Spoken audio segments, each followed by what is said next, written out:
Broadcasting from the KMF Collective Studio, it's time for the Keep Moving Forward podcast. Join us every week as we dive into the stories of remarkable current and former athletes that have transitioned into the real world. Now here's your host, Katie Galley.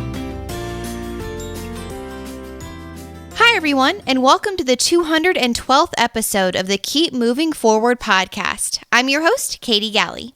Today in the KMF Collective Studio, I have with me CrossFit HQ staff member and coach at CrossFit Invictus, Libby Landry. How are you doing, Libby?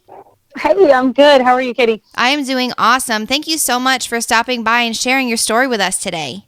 Yeah, I'm excited to chat with you. Yeah, me too, Libby. And so just to kind of, get to know you a little better in your background, I was wondering, where did you grow up and how, if at all, was your childhood shaped by athletics?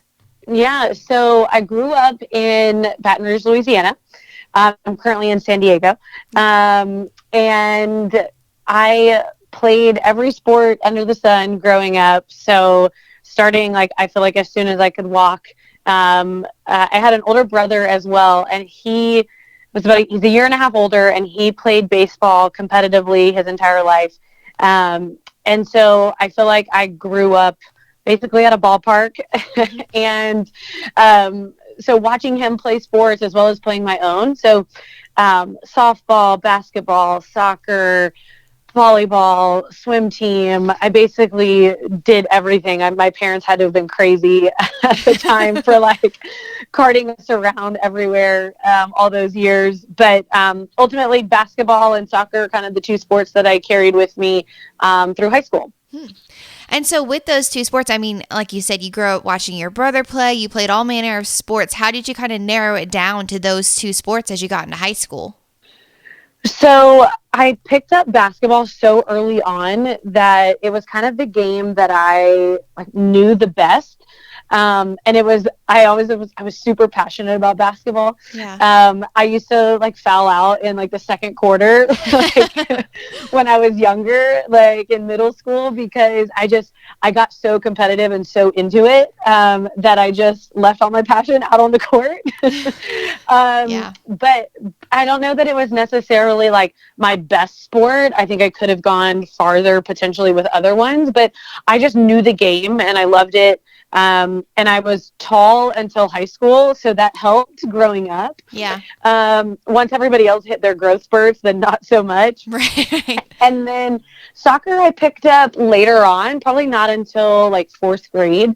And I actually think that would have probably been my most successful sport had I stuck with it. Mm-hmm. Or potentially picked it up earlier or what have you. But unfortunately, I ended up tearing my ACL playing basketball, and I didn't have the surgery for another 5 years. And over the course of the 5 years, which ended up being the last 3 years of high school plus the first year of college, I kind of left it. And so I was playing recreational sports on it at the time, and that was not the best decision. So yeah. For anybody out there listening, if you have a torn ACL, fix it sooner rather than later. That's my unprofessional opinion.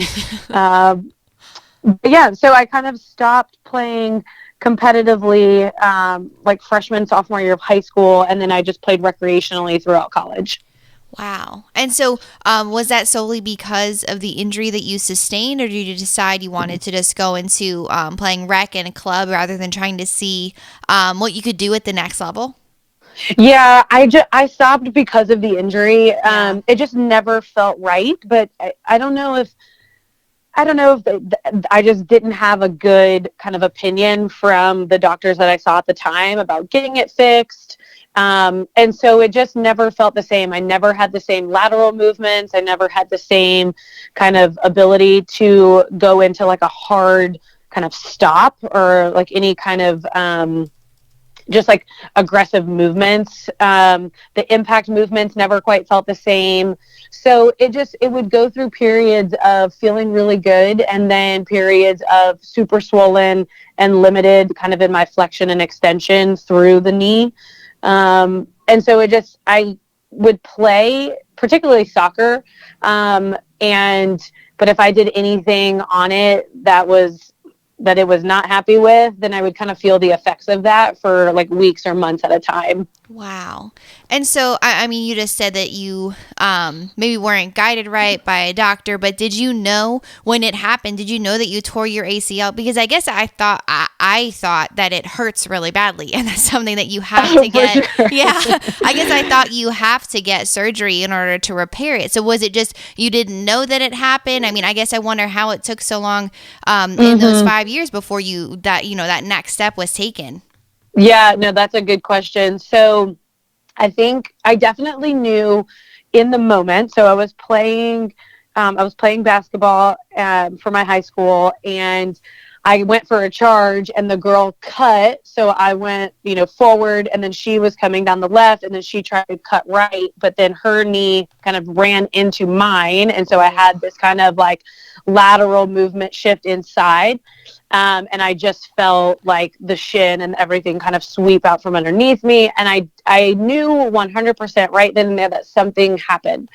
Now, my coach at the time kept me in, despite me being like, I need to come out. I was walking up and down the court. Oh. But the problem was during the game is she had sent, this was a JV game, and I was a freshman, and she had sent the rest of the JV team that was going to play on the varsity team. She had sent them to the locker room to get ready. And so there was nobody to sub out. There was nobody sub in for me to come out. So I stayed on the court, and this was toward the end of the game. I couldn't walk on it for days, but when I initially had an MRI, it wasn't fully torn. And so at the time they were like, we don't recommend surgery. Let's just see how it heals. Yeah. So I didn't know enough as a freshman in high school to question this or anything like that. So I just took what the doctor said and said, okay, it's not fully torn. They don't recommend surgery. So it was kind of like over the course of the 5 years that I think it finally went from just the initial injury to fully torn ACL. And then I also needed meniscus repair.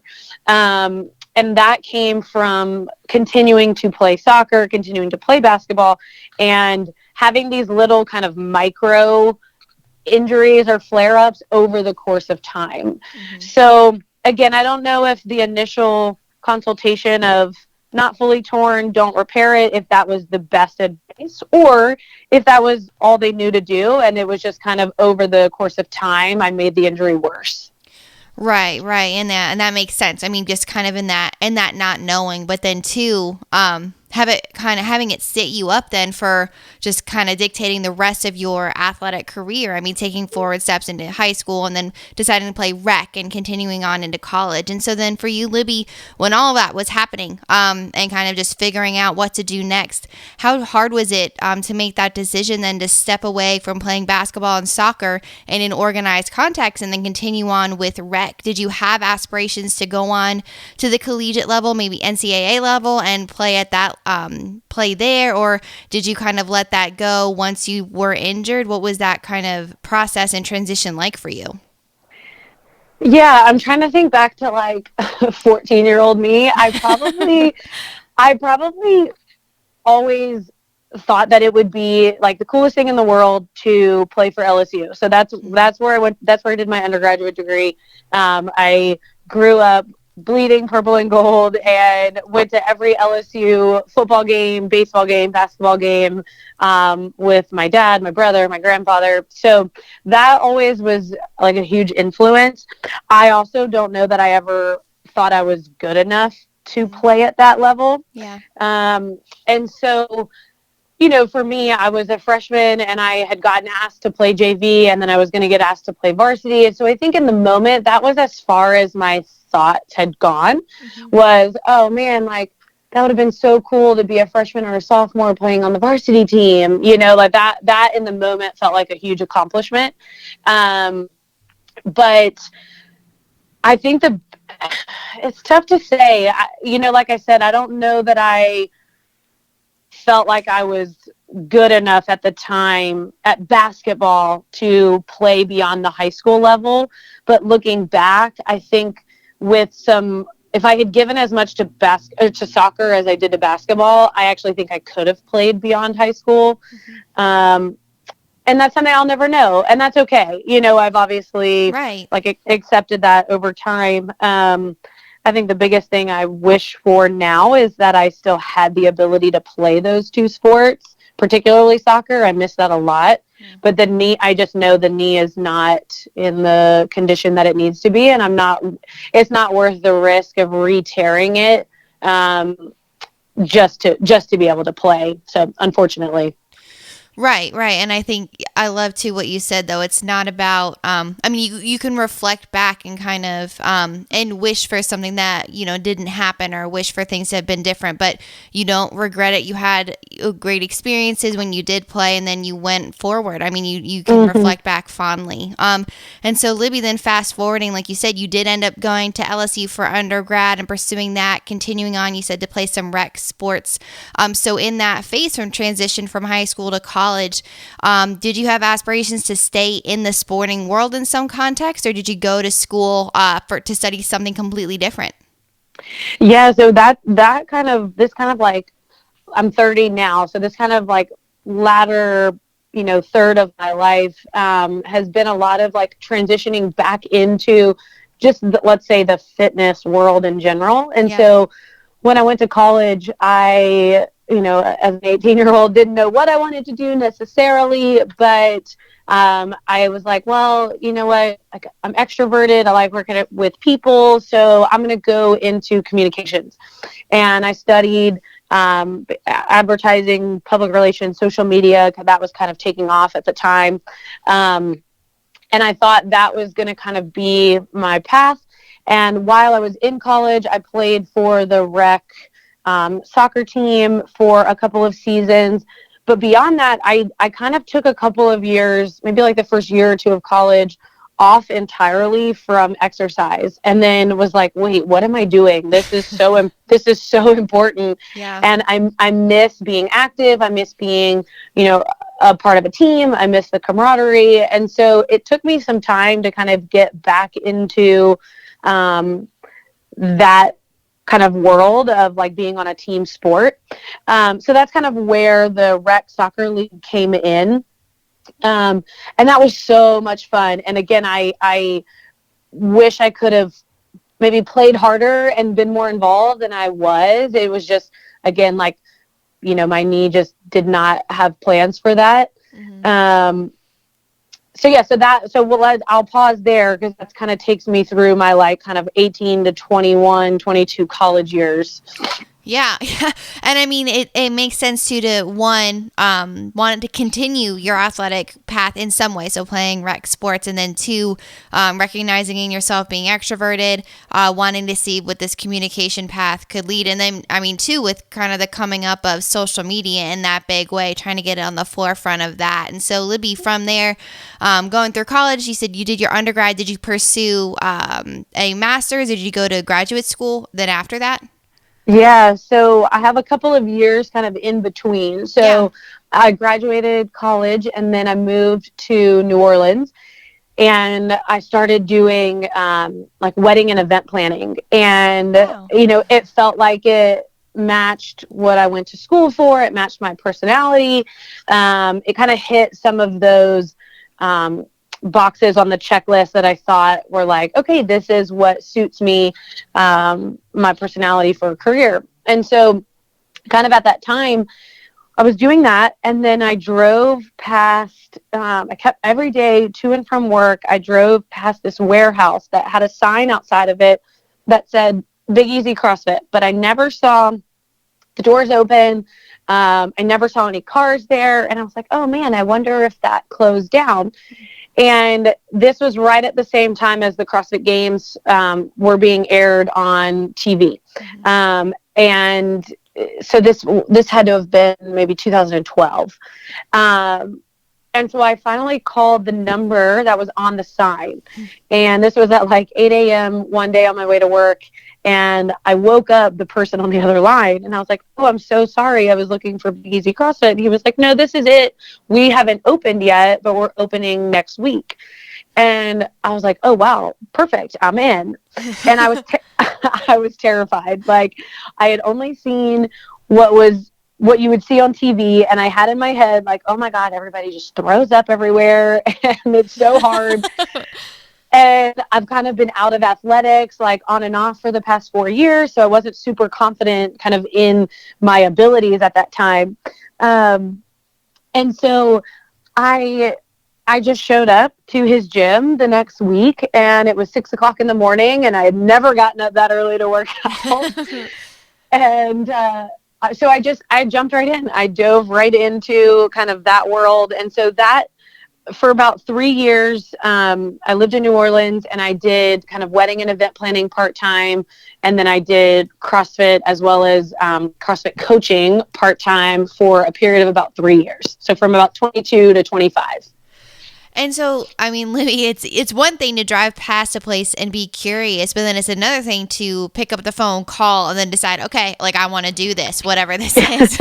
So why did you call? I mean, was it just purely out of curiosity as to what CrossFit was, wanting to learn more, or did you already know just from seeing it on TV that this was just something you were going to go all in with? A little bit of both. I think I was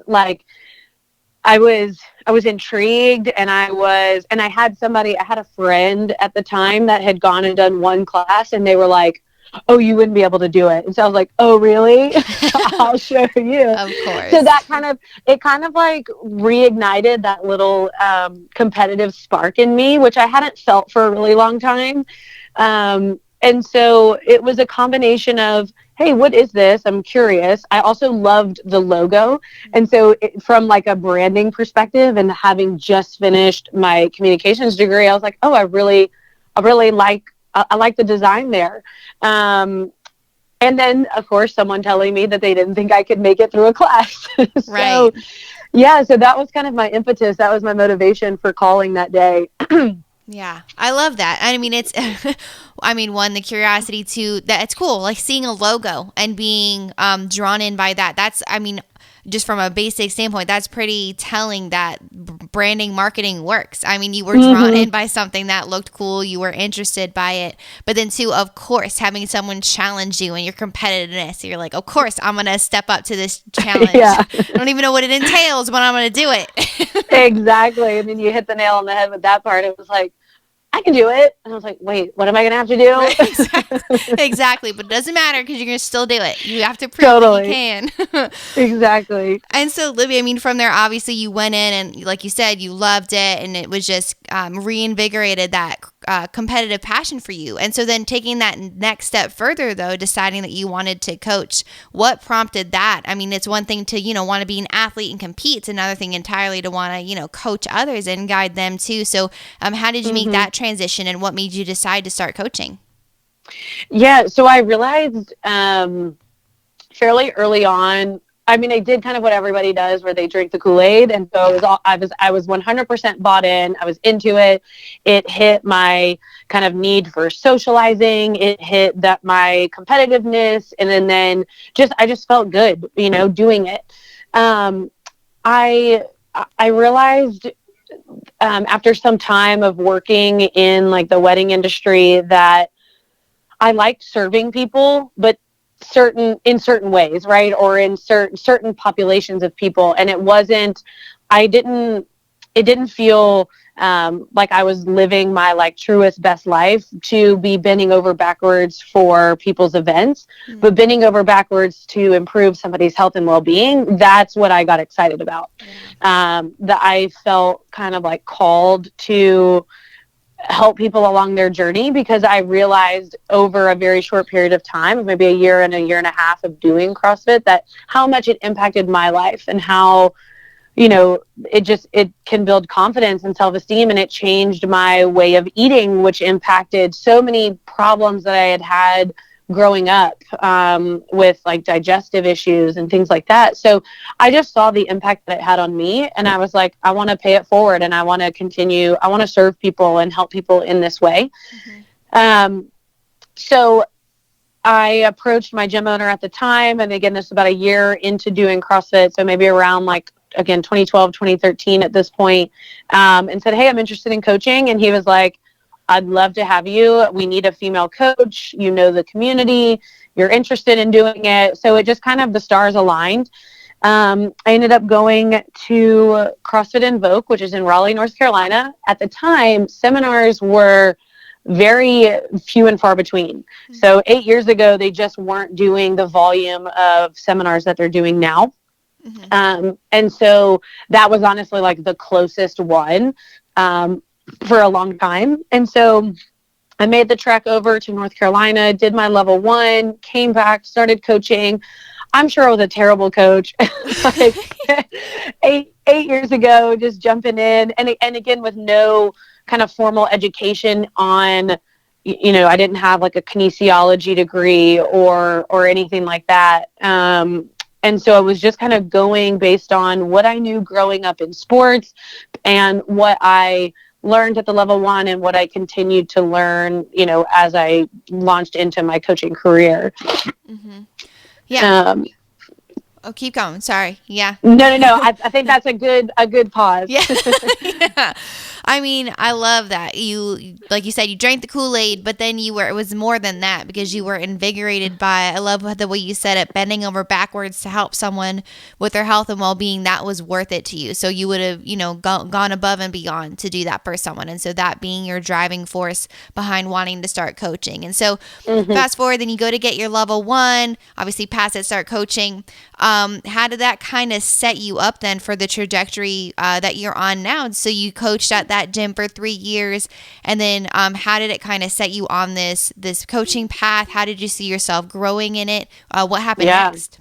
No, great. So that was kind of the launching pad. Like I had, if I would look back, or you would have asked me then what that trajectory would have ended up being, I would have been like, you're crazy, you're full of it, like no way. So what ended up happening was around the age of 24, 25, I again felt a push like, hey, there's got to be something more. I want to keep serving people, but I feel maybe limited in my capacity right now. I feel like I need to expand my knowledge, expand my reach, keep going.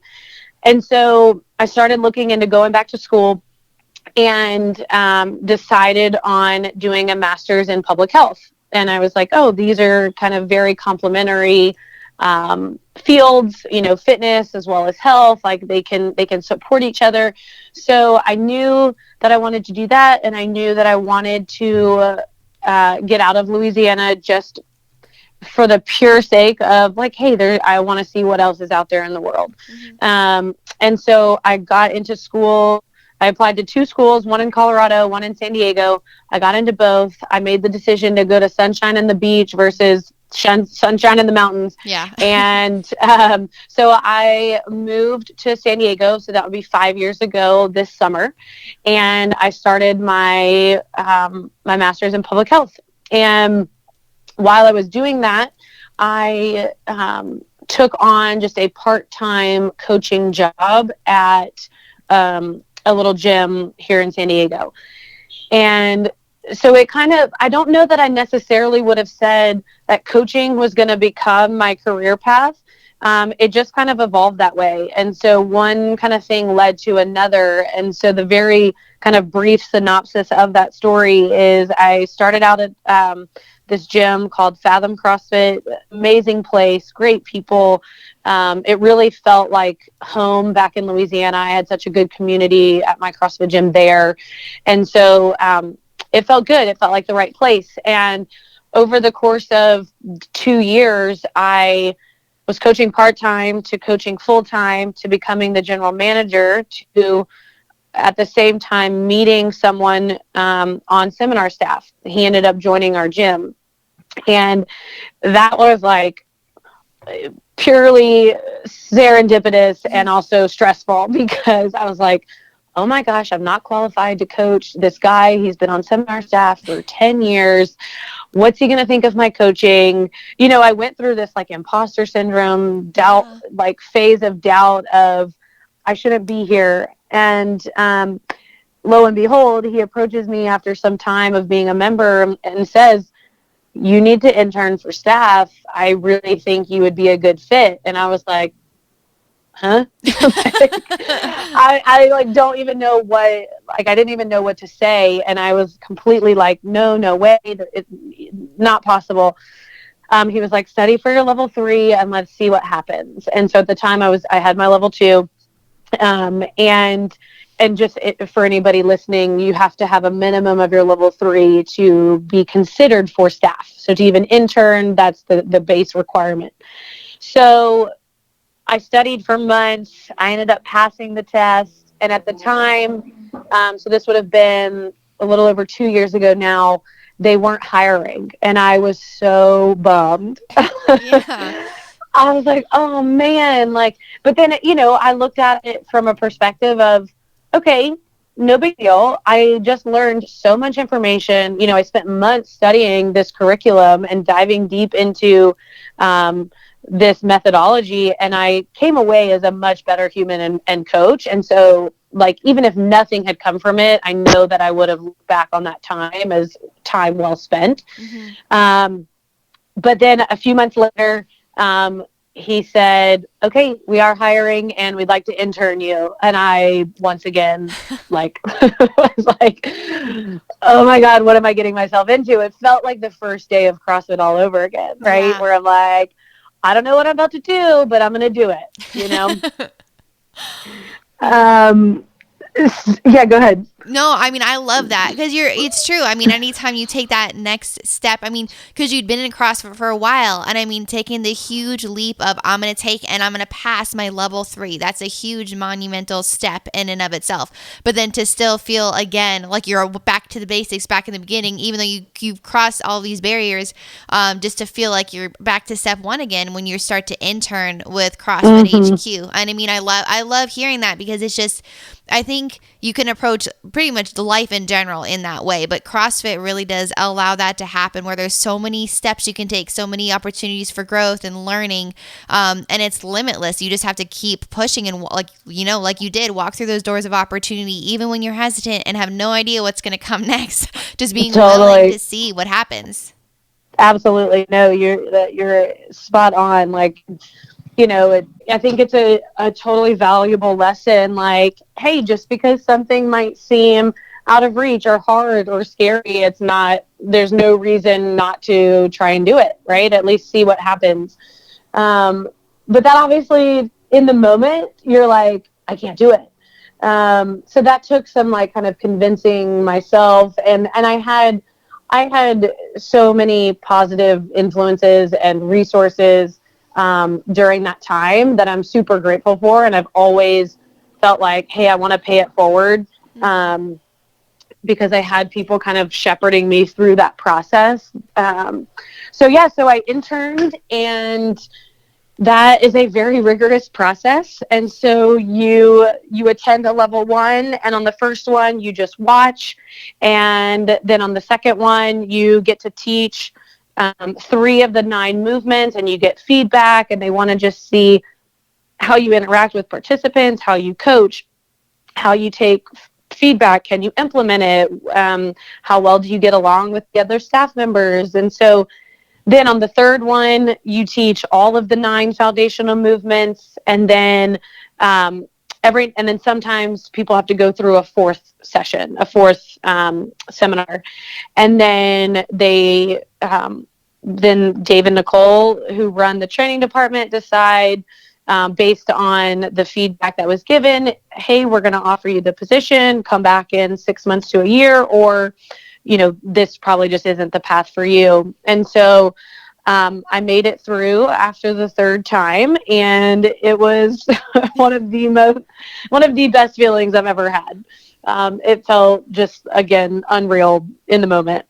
I bet. I mean, going through such a rigorous process, I mean, kind of re-emulating what it took to pass your level 1, level 2, and level 3, and then all of a sudden going through all of that stress and anxiety all over again. And then you think, like, you could be crazy to put yourself through that, but it's just because the desire to keep pushing and keep learning. And so Libby, from there, because from the outside looking in, HQ CrossFit seminar staff, it seems like a big part of that job is traveling a lot, teaching the level ones. And so for you specifically, once you started and then what you've grown into now on seminar staff, what kind of life does that allow you to lead? Or how did you make a big lifestyle change in order to do that with all the traveling, or what kind of happened there? Yeah. So now to put it into context, I've been on seminar staff as well as working for CrossFit Invictus for the past 2 years. So those kind of both happened simultaneously. Oh, wow. And so at the time, right when I first started working for Invictus, I was coaching part-time and then traveling on the weekends for seminars. And 2 years ago, the landscape again of seminars was a little different than it is now, in that we didn't have as many people on staff as we currently do and in as many locations. And so I was going all over the place, and I'm so grateful for it. So I was going to Mexico, Hawaii, Canada, the East Coast, Ecuador, Puerto Rico. I got to go back to Louisiana. I've been to Texas, Vegas. I've been all over. Wow. And I've gotten to experience some cities that I've otherwise maybe would have never gone to. And so I have always had a travel bug. And so that kind of satisfied it and allowed me to just go experience other cultures, other people, and interact with a lot of different members on seminar staff. So as a female, there are fewer of us on staff, so we tend to get kind of sent anywhere that they need a girl. They always try to staff one female per seminar, and then for the most part, everyone else on the team for a weekend are males. So I was doing a ton of traveling, and then coaching part-time. And by part-time, I was still probably coaching 4 to 5 days a week, but maybe 2 to 3 classes per day. Well, about a little over a year ago, I was offered to be the general manager of one of the Invictus locations in San Diego. Oh, wow. So now I work 40 hours a week in the gym, in the facility, running one of our locations, everything you can think of in terms of running a business. And then I travel a little less frequently. One, we've added more staff members, and in different locations. And so I stay a little bit closer to California these days, which is both good and bad. I've loved the travel, but it was tough on my body. It was tough. I was feeling just mentally drained a lot of the time, just from working 60 to 70 hours, depending on a week. Super grateful for it. Wouldn't change anything. No complaining about it. I just was tired. Yeah. And so now, before this pandemic, I was working maybe 1 or 2 a month, and I was staying, again, relatively local, where I might drive within 2 hours of San Diego, or I'd be on a quick 1 or 2 hour flight to, say, Vegas or Texas or Arizona.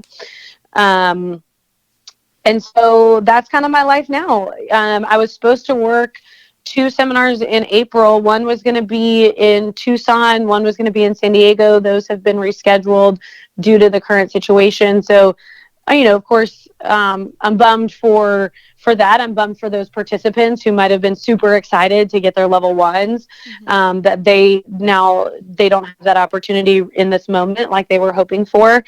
And then I spend most of my days at Invictus. That's so cool. I mean, from I guess you think about CrossFit maybe on a smaller scale, like myself, honestly, just thinking about just smaller gyms and where they just have coaches and are kind of run by the owner. But then to hear, like you said, there's multiple locations for Invictus and you're the GM of one, and there's just the different levels that you can grow to. And it's just when you open your eyes and see honestly how big the world of CrossFit has become and what you could possibly grow to, being a coach is amazing, but if you are striving or want to be something more, go after your level 1, level 2, level 3, see what else is level 4, see what else is out there, and see all the growth opportunities that are there. I think that's so key. And like you said, I mean, though the current situation, the level 1 seminars being rescheduled, I mean, just the sheer fact that those people, signed up to go, of course they would, however it works out, if they're going to re-sign up for another one or if it's postponed. But it's really amazing that you get to work with those people now. I mean, to think back to where you were and drinking the Kool-Aid, and then fast forwarding to your level 3 now, and you get to travel with seminar staff. You get to work for one of the most notable CrossFit boxes in the world. I mean, it's just so cool how everything just kind of comes full circle. Yeah, and I think that, the takeaway point is, and you kind of alluded to it yourself, is like, walk through a door that opens. Like, again, I never saw this for myself. I never necessarily envisioned myself becoming a career coach or being so involved in this world. But, you have to take opportunities that present themselves if it feels right, and each step along the way felt right. And it felt like, hey, this is truly something to explore, and I'm gonna see what happens with it until it doesn't feel right anymore, or until it doesn't feel true, or like it's serving me, or like I'm serving other people. So, yeah, people, if you can see the opportunities when they present themselves, and just don't be afraid to act on them, even if it feels unknown or scary or uncertain. You never know who you're going to meet. You never know what's going to happen. So seize the opportunities. Yep. I love that. That really is such a good point. And two, like you said, it's going after those dreams, walking through those doors, helping all those people, and then always having that true north. So like you said, you would bend over backwards to help someone with their health and well-being because that's worth it to you. And so the day that that's not true, or the day that those things no longer align, then it's maybe walking through another door of opportunity, but then it's being willing to step towards it, willing to step through it. Like you said, it can be open all day long, but are you going to actually take the steps, move forward to get through it? And so Libby, I mean, obviously you've had such success and made so many transitions and were willing to seize these opportunities as they came. But do you see, I guess, where do you see yourself going in the next couple of years? Do you have aspirations to go after your level 4? In general, in the world of CrossFit, professionally, personally, where do you see yourself headed? Yeah, it's such a good question, because I'm at a point, or let me say that I grew up always kind of wanting to be in the next phase and always wanting the next thing and always looking so far ahead. And I've gotten to a point now, again, like, I don't know if magically turning 30 changes your perspective, but I am like, I'm so content with where I'm at that it's not that I don't have dreams and aspirations. It's just that I want to be fully present and appreciative for where I've come from and all that I've worked hard to achieve. And that this right now in this moment feels right, and like I'm in the right place. And so I don't know if I have a direct answer of like, hey, I'd like to be doing this by a certain, number of years, or I think you said it best, that like until I get to a point where I'm not serving people in the same way, then I think that'll be my signal that it's time to move on. Something that's been on my mind lately has been like, there's such a deeper level in fitness and health and sports that is like the psychological aspect, and the mental kind of benefits that people get from physical activity and exercise and athletics. And so I don't know, it's kind of been on my mind to want to explore that. And I don't know if that would require me to have to go back to school again, maybe for like sports psychology or something like that. I know that I truly love helping people, and that maybe my next evolution is helping people beyond just their fitness, because there are so many other aspects that go into someone's overall, quality of life. So if I had to say right now, that's like where my head's at, where I'm looking at like maybe some psychology stuff. Yeah. And I mean, that makes total sense. Your mindset, just your mental state is so key in athletics and fitness and just in life. And I mean, it makes sense to dive deeper into that. And I really do, to what you said, it's so true, because I think especially from an athlete perspective, growing up, you're kind of conditioned to always set goals, always strive for that next thing. And that's not bad, because we learn discipline and how to create those goals, and not only how to set them, but how to actually take the steps to achieve them. But then in that progress, it's so easy to forget the steps you're actually taking along the way in pursuit of that one ultimate goal. So to, like you said, it's such a good reminder to just be fully present, because you can feel like you're in a good place right now. You're doing all the things that are aligned with your mission and aligned with your passion. And just because you feel that goodness doesn't mean you need to start immediately setting goals again. And not that they're not there, not that you don't have dreams and aspirations, like you just said, to go even deeper into these passions and into these goals that you already have.